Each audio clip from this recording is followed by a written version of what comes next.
Hello everyone, today we are going to talk about the activities of a clinical psychologist. Please turn on your captions if you have any difficulty following along, and let's get started. So, a lot of people believe that the only thing psychologists are good at is psychotherapy. If you start thinking about Sigmund Freud psychoanalyzing one of his patients as he lay on the couch, yeah, you're not to blame for that stereotype.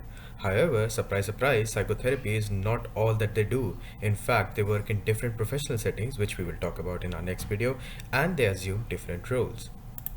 So let's start with the foundation of all clinical practices, research.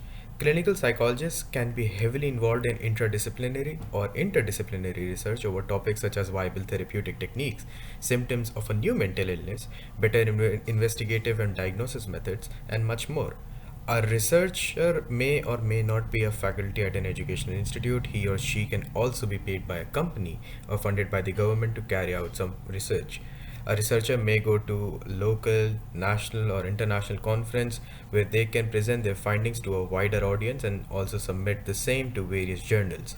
They often collaborate with other professionals to research about a topic, and it's easy to think of a clinical psychologist who is not a researcher, but almost all of them read research papers and consume the latest theories in order to improve their theories and practices constantly.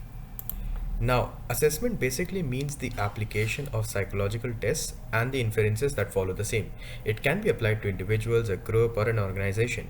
Problems which are tested for may be psychiatric, such as schizophrenia, or non psychiatric, such as marital relationships and aptitude.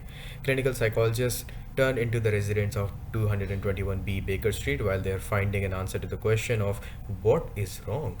They tend to rule out improbable diagnosis, a procedure known as differential diagnosis, and are required to be well versed with areas such as medicine, neuroscience, sociology, basic philosophy, and communication skills.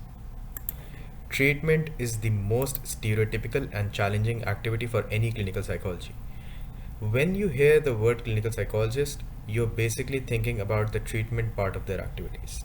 Treatment of people who suffer from some kind of mental problem can be tough given the fact that we live in a mosaic society and the biopsychosocial model states how each individual is different from the rest. We generally look for empirically supported treatment methods and treatment manuals which standardize the entire treatment to a certain degree and solidify the treatments which are most promising.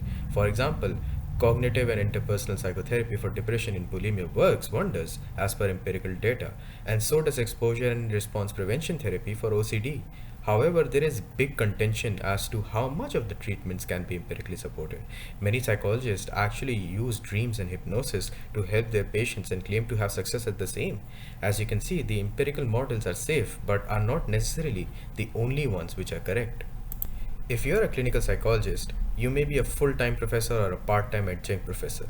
You may be the clinical supervisor of a budding clinical psychologist and required to give them advice and help with their patients. You may host short courses and webinars for the entire organization and groups of people in order to give them a small dose of mental health and education, which is practical and can be used by them in their daily lives. You may even give lectures to other professionals and academic fields, say at a school of engineering, lecturing about how to preserve your self esteem if your girlfriend left you for the doctor who lives across the street. Now, consultation is a little bit different from teaching in the sense that consultation is more of a personalized approach towards advice and report and usually involves only the senior most officials of a group or a company rather than everybody. You talk about techniques which the group or the company can implement to move towards their goals. For example, you can lecture a group of teachers and explain to them how their constant rambling about medicine and engineering is frankly frustrating. A clinical psychologist may intentionally or unintentionally find himself at a position of authority. They're expected to make sound decisions and use their apparently wacky sense of telepathy to make the most perfect decisions of all time. I hope you get the sarcasm here. There is immense pressure on them, and they're usually expected to maintain their team spirit and support them whenever it is needed.